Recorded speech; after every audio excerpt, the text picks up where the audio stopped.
اس کے کان کوئی اپنی مرضی کے خلاف بات سننا نہیں چاہتے، اس کے ہاتھ کانپتے ہیں، اس کی ٹانگیں کانپتی ہیں، اس کی ہارٹ بیٹ بڑھ جاتی ہے، اس کے دماغ کے اندر خون کی گردش اس انداز میں تیز ہوتی ہے کہ کہتے ہیں مجھے ڈر ہے میرا دماغ کی رگیں نہ پھٹ جائیں، وینز نہ پھٹ جائیں، اور پھٹ بھی جاتی ہیں بعض اوقات۔ اس اب نارمل کنڈیشن کے اندر جو بندہ فیصلہ کرے گا اس کا فیصلہ درست نہیں ہوگا۔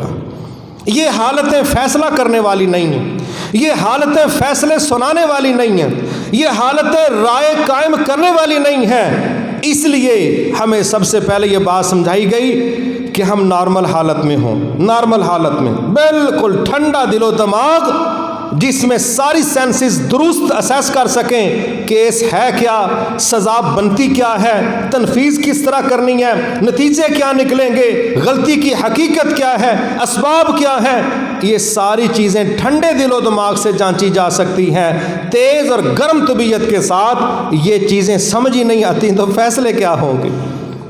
آپ دیکھیے ہمارے ہاں طلاق کے جتنے کیس ہیں، کیا کہا جاتا ہے، فلاں بات پر گرما گرمی ہوئی، غصہ آگے بڑھا، بس پھر میں نے طلاق دے دی۔ اچھا اگلی بھی ماشاءاللہ کچھ عقل کی پوری یہ کہتا ہے میں نے تجھے طلاق دے دینی ہے، وہ کہتے دے دے۔ اس طرح جس طرح نہیں بندہ کہتا ہے پھر اگلی پیالی سالن دی پھاڑ لو، کہتی پھڑا دے، بڑا ایزی سا۔ وہ کہہ رہا ہے میں تجھے طلاق دے رہا ہوں، وہ کہتی دے دو، مسئلہ ہی کوئی نہیں، یا وہ ایڈوانس ہی مانگنا شروع کر دیتی ہے کہ تم لیٹ ہو رہے ہو، دے دو۔ جب یہ دونوں گرم تاریں ہوں گی یا میٹر اڑ جائے گا یا وائرنگ جل جائے گی، ہو سکتا ہے بات ٹرانسفارمر تک چلی جائے، لیکن اس طرح نظام نہیں چلتے، اس طرح فیصلے نہیں ہوتے۔ گھر چلانا ہے، ادارے چلانے ہیں، دوستیاں چلانی ہیں، رشتہ داریاں نبھانی ہیں، فیصلے کرنے ہیں، رائے قائم کرنی ہے، تو یہ ٹھنڈے دل و دماغ کا ہونا بہت زیادہ ضروری ہے۔ یہ گرم دماغ، تیز طبیعت، غصے کی حالت، اس میں آپ ملزم کے متعلق اچھا فیصلہ نہیں کریں گے، اور جب آپ کی ساری باڈی نارمل ہوگی تو پھر آپ کو سمجھ آتی ہوگی آہستہ آہستہ کہ میں نے صحیح نہیں کیا، لیکن اب اس کا کوئی فائدہ۔ اس لیے جو طلاق دیتے ہیں نا، بہت بڑا فیصلہ ہے نا ہماری زندگی میں، طلاق دینے کا یا لینے کا۔ لینے والیاں بھی کہتے ہیں جلدی کر، دینے والا بھی کہتا ہے لے جا۔ تو یہ جو جلد بازی میں اور غصے میں فیصلے ہوتے ہیں نا، ان کی حد 3 دن حدت رہتی ہے، 3 کے دن نا، اسلام نے بھی کہا نا کہ 3 دن تک تمہیں اجازت ہے موڈ آف رکھنے کی، بول چال بند رکھنے کی۔ واقعی لمٹ ہی 3 دن کی ہے۔ ٹھیک ہے، بعض لوگوں کو تو پہلی شام ہی تارے نظر آنا شروع ہو جاتے ہیں، اگر کسی کی نظر میں کوئی فرق ہو تو تیسرے دن تو اس کو دن میں اچھے طریقے سے بات سمجھ آ رہی ہو، دونوں فریقوں کو سمجھ آ رہی ہوتی ہے کہ یہ فیصلے درست نہیں ہیں۔ کیوں؟ اب طبیعتیں ٹھنڈی ہو رہی ہیں، غصہ بھی مسلسل ہی نہ رہتا، غصے کی بھی ایک لمٹ ہے۔ نارملی اس کے 15-20 منٹ کا دورانیہ ایسا ہوتا ہے کہ جب دماغ بالکل ابالے کھا رہا ہوتا ہے۔ اس لیے ہمیں کہا گیا غصہ آیا ہوا ہے، اعوذ باللہ پڑھو، پانی پی لو، بیٹھ جاؤ، لوکیشن چینج کرو، ساتھ والے لوگ اس کو ٹھنڈا کرنے کی بات کریں۔ یہ نہ کریں کہ تیری تھا میں ہوں تو میں تو تک فرق بھی کر چھڑنی سی، یہ انداز نہیں ہے۔ معاشرہ آگ لگائے نہ بجھائے۔ جب اس انداز میں ہم رائے قائم کریں گے اور فیصلے کریں گے تو انشاءاللہ فیصلے وہ ہوں گے جن پر بعد میں ہم شرمندہ نہیں ہوں گے۔ غصے میں فیصلے غلط، اور جب ساری باڈی سارا نظام نارمل ہوتا ہے پھر ہمیں سمجھ آنا شروع ہوتی ہے کہ فیصلہ درست نہیں، پھر ہمارے پاس معذرت اور شرمندگی کے علاوہ کچھ باقی نہیں بچتا۔ اسی معذرت اور شرمندگی سے بچنے کے لیے ہمارے دین نے ہمیں یہ سمجھایا ہے کہ غصے کی حالت میں فیصلے نہیں کرنے۔ اللہ تعالی ہمیں اس کی بھی توفیق عطا فرمائے۔ ایک اور چیز ہے، جب ہم کسی کو ڈیل کر رہے ہوتے ہیں، فیصلہ کرنے کے لیے، اصلاح کرنے کے لیے، اس کو ٹھیک کرنے کے لیے، اللہ اکبر، ماشاءاللہ بعض کاریگر ایسے ہوتے ہیں ورکشاپس میں یا ریپیئرنگ کرنے والے، وہ کسی چیز کو کھولتے ہیں نا تو ان کے پیچ کس، ان کے پلاس، ان کے رینچ اس طرح چلتے ہیں کہ بعد میں کیا کہتا ہے، یہ نٹ بولٹ ہی نواں پینا ہے۔ وہ جس طرح ڈیل کر رہا ہوتا ہے نا، انے واہ اس کے ساتھ وہ پوری باڈی کا بیڑا گرک کر رہا ہوتا ہے، وہ نٹ، وہ بلٹ، وہ پیچ، وہ اس طرح تباہی کے ساتھ ان کو ڈیل کرتا ہے کہ وہ بیچارے پہلے سے زیادہ خراب ہو جاتے ہیں۔ اور وجہ کیا بیان کرتے ہیں کہ نہیں یہ دی حالت ہی نہیں سی، میں پھر تھوڑے دا تاں استعمال کیتا ہے، کھلدا ہی نہیں سی پیا۔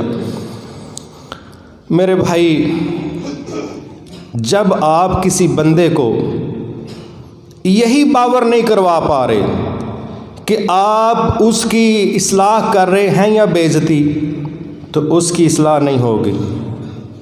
اس کی اصلاح، ہم سے کیا ایک غلطی ہوتی، ہم اصلاح کم کرتے ہیں، بے عزتی زیادہ کرتے ہیں۔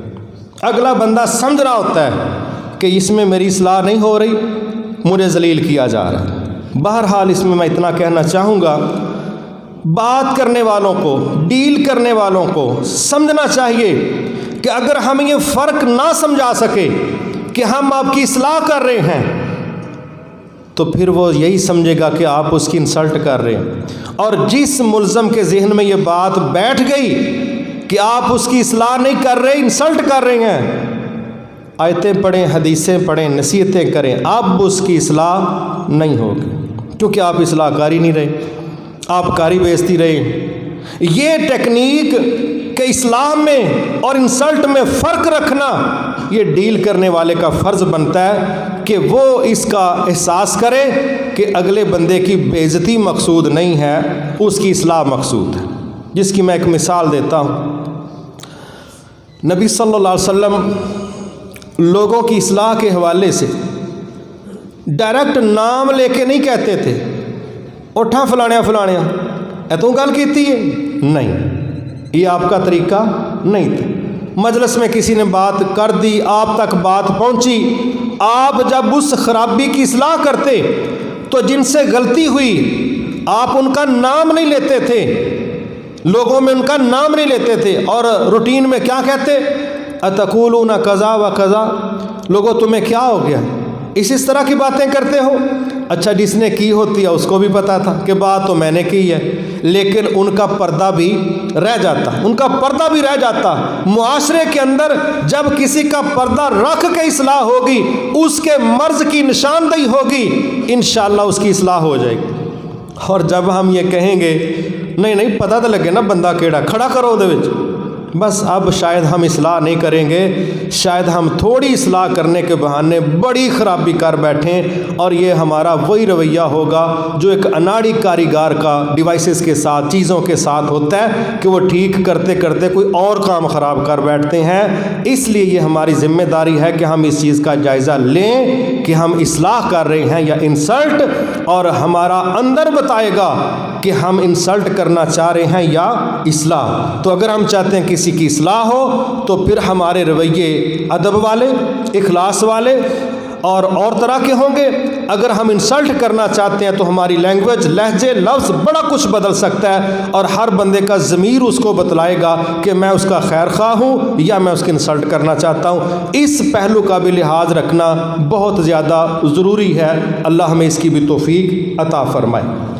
ایک اور چیز ہے، وہ بیان کر کے باقی باتیں اللہ نے چاہا تو بعد میں بات کریں گے۔ چھوٹی غلطی، بڑی غلطی، اس کا لحاظ رکھنا بڑا ضروری۔ اس کائنات میں سب سے قوت والی ذات اللہ کی ذات، ہر چیز پر قادر ہے، اس کو کوئی پوچھنے والا نہیں۔ اس نے بھی ایک ٹرم ہمیں سمجھائی، چھوٹے گناہ، بڑے گناہ، کبیرہ گناہ، صغیرہ گناہ۔ یہ کیا ہے کہ بعض غلطیاں بڑی ہوتی ہیں اور بعض غلطیاں چھوٹی ہوتی ہیں۔ ہم اگر چھوٹی غلطی کا رد عمل بڑی غلطی کے برابر دیں گے تو یہ ہمارا درست فیصلہ نہیں، اور اگر بہت بڑی غلطی پر چھوٹا رد عمل دیں گے تو یہ بھی درست نہیں۔ تو غلطی کا سائز، اس کے مطابق ہمارا عمل یا ہمارا جواب یا ہمارا رد عمل یہ ہونا چاہیے۔ اگر ہم چھوٹی غلطی کی اصلاح کرتے کرتے بڑا رد عمل دیں گے تو سمجھ لیں ہم نے بے تدبیری اختیار کی، ہم نے درست تدبیر اختیار نہیں کی۔ اب آپ دیکھیں کہ اسلام نے بہت بڑے بڑے گناہوں پر کمپرومائز کیا۔ یہ میں اس لیے لفظ بول رہا ہوں کہ ان گناہ کو کرنے والے بندوں کو جنت سے مستقل محروم نہیں کیا۔ بہت بڑا جرم ہے قتل، بہت بڑا جرم ہے بدکاری، بہت بڑا جرم ہے چغلی غیبت، بہت بڑا جرم ہے فساد فی الارض، بہت کچھ ہے، لیکن جس بندے کو جنت سے مستقل پکا محروم کیا ہے وہ صرف مشرک ہے، وہ صرف رب کے ساتھ شرک کرنے والا ہے۔ اس کی ذات میں، صفات میں، عبادات میں اگر وہ کسی اور کو شریک کرتا ہے، اس پر کوئی کمپرومائز نہیں، اس پر کوئی سمجھوتا نہیں، اس پر کوئی ڈیل نہیں، مرنے کے بعد اس پر کوئی معافی کی بات نہیں۔ ہاں دنیا میں وہ معافی مانگ لے تو پھر اس کی معافی قبول ہے، لیکن باقی جتنے بھی گناہ ہیں رسول اللہ صلی اللہ علیہ وسلم نے فرمایا جس نے اخلاص کے ساتھ لا الہ الا اللہ کہا اللہ اس کو جنت میں ضرور داخل کرے گا۔ صحابی پاس بیٹھے تھے، کہنے لگے اللہ کے نبی صلی اللہ علیہ وسلم اگرچہ اس نے چوری کی ہو یا شراب پی ہو، بعض روایتوں میں آتا ہے کہ وہ صحابی کہنے لگے اگرچہ اس نے زنا کیا ہو یا شراب پی ہو، تو آپ نے کہا اگرچہ اس نے یہ غلطیاں کی ہیں پھر بھی بالآخر سزا بھگت کے یا اللہ چاہے معاف کر کے، جو اس کا نظام ہے سزا کا ایک وجود موجود ہے غلطیوں پر، بالآخر وہ بندہ جنت میں آئے گا۔ تو صحابی نے 3 دفعہ سوال کیا، چوتھی دفعہ پھر یہ سوال کر دیا، تو آپ نے ان کا نام لے کے کہا خواہ ابو ذر کی ناک خواہ قلود ہو، بندے نے جنت میں آنا ہی آنا ہے۔ مطلب یہ تھا کہ جس بندے نے رب کے ساتھ کسی کو شریک نہیں کیا، بے شمار جرائم بھی اس سے ہوئے ہوں گے، جہنم اس کا ایک نتیجہ ہے، سزائیں اس کا ایک پروسیس ہے، لیکن بالآخر یہ بندہ اللہ کی جنت میں آ جائے گا۔ لیکن جو شرک کرتے ہیں، شرک پر مرتے ہیں، وہ اس غلط فہمی سے باہر نکل آئیں، مہربانی کر کے ایویں اپنے آپ کو کسی الجھن میں نہ ڈالیں، کسی مصیبت میں نہ ڈالیں، کیونکہ وہاں سیپلیوں کے چانسز نہیں۔ تو یہ جو انداز ہے کہ چھوٹی غلطی پر اسلام کیا کہہ رہا ہے، نماز پڑھی ہے معافی ہوگی، وضو کی ہے معافی ہوگی، ان الحسنات یذہبن السیئات، آپ اچھے کام کرو نیکیاں بھی گناہوں کو مٹائیں گی، صدقہ بھی گناہوں کو مٹائے گا، استغفار گناہوں کو مٹائے گا، مسجد کی طرف چل کے آنا گناہوں کو مٹائے گا، دعوت اللہ کا عمل گناہوں کو مٹائے گا، کسی کو خوشی دینا، کسی کے غم بانٹنا، کسی کے کام آنا یہ آپ کے گناہوں کی معافی کا سبب بنے گا۔ لیکن جس پر کوئی سمجھوتا نہیں وہ عقیدہ ہے، وہ نظریہ ہے، وہ عقیدہ اور ایمان کے وہ باقاعدہ 11 ارکان ہیں جن کو ڈیلیٹ کر کے ہماری بچت نہیں ہو سکتی۔ باقی بڑی کمی کوتاہیاں ایسی ہیں، اللہ چاہے تو معاف کر دے، چاہے تو سزا دے کے معاف کرے۔ بہرحال چھوٹے جرم بڑے جرم، چھوٹی غلطی بڑی غلطی، ہمیں بھی پبلک میں ڈیل کرتے ہوئے، لوگوں کی اصلاح کرتے ہوئے یہ بات ذہن میں ضرور رکھنی چاہیے، اگر رب نے کسی چیز کی چھوٹی اہمیت رکھی ہے یا اس کو اس پر تھوڑا غصہ کیا ہے تو ہم رب سے زیادہ غصہ کرنے کا حق نہیں رکھتے، ہم رب سے زیادہ غیرت دکھانے کی حیثیت نہیں رکھتے۔ جس چیز پر جس لیول کا ریئیکشن اللہ کا ہے اس سے کم ہی اس کے بندوں کا ہونا چاہیے، رب کے برابر رب کی طرح نہیں ہونا چاہیے، کیونکہ سزاؤں کا فیصلہ آخرت میں تو اللہ کا فیصلہ ہے، جنت جہنم کے فیصلے اللہ کی اتھارٹی ہیں، یہ ہم میں سے دنیا میں سے کسی بندے کا یہ فیصلہ نہیں ہے کہ کس نے جنت میں جانا کس نے نہیں جانا، یہ ہمارے بس کے فیصلے نہیں ہیں، یہ ہماری اپروچ کی چیزیں نہیں ہیں، یہ ہمارے متعلقہ معاملے نہیں ہیں۔ اس لیے چھوٹی غلطی اور بڑی غلطی دونوں کو ڈیل کرتے ہوئے ہمیں اس فرق کو ملحوظ خاطر رکھنا چاہیے، ایسا نہ ہو اپنے جذبات کی وجہ سے وہ چھوٹی غلطی پر بڑا رد عمل دے بیٹھے اور بڑی غلطی کو ایویں ہی پی جائیں۔ یہ جو ہماری مس مینجمنٹ ہے یہ شاید ہمارے لیے اصلاح کا باعث نہیں بنے گی، نقصان کا باعث بن سکتی ہے۔ ہم اللہ سے دعا کرتے ہیں کہ دنیا کا سب سے پیچیدہ اور مشکل کام انسانوں کی اصلاح، یہ بہت بڑا علم چاہتا ہے، بہت بڑی بصیرت چاہتا ہے، بہت بڑا تحمل چاہتا ہے، بہت بڑی بردباری چاہتا ہے، اور بہت زیادہ گہرائی والی سوچ چاہتا ہے، اور بڑی وسعت نظری وسعت قلبی چاہتا ہے، اور مستقبل پر نظر رکھ کے کراس کرنا، زگ زگ بنا کے آگے بڑھنا، یہ تقاضے ہیں اس کے، تب معاشرے کی اصلاح ہوتی ہے۔ ایویں رسول اللہ صلی اللہ علیہ وسلم نے اتنی بات نہیں کہہ دی تھی طائف والوں کو کہ کوئی بات نہیں، مجھے امید ہے ان کی نسلوں سے اللہ اچھے لوگ پیدا کر دے گا۔ یہ جب بڑا ٹارگٹ ہوتا ہے تو بڑی سوچ ہوتی ہے، پھر ویٹ کرنا، صبر کرنا، انتظار کرنا اصلاح کے لیے، وہ فرد کی ہو، معاشرے کی ہو، جماعت کی ہو، فیملی کی ہو، یہ وہ فطری عوامل ہیں جس سے کسی اصلاح کرنے والے کو صرف نظر نہیں کرنا چاہیے۔ ان کے بغیر کوئی گزارا اور چارہ نہیں ہے۔ وما توفیقی الا باللہ العلی العظیم۔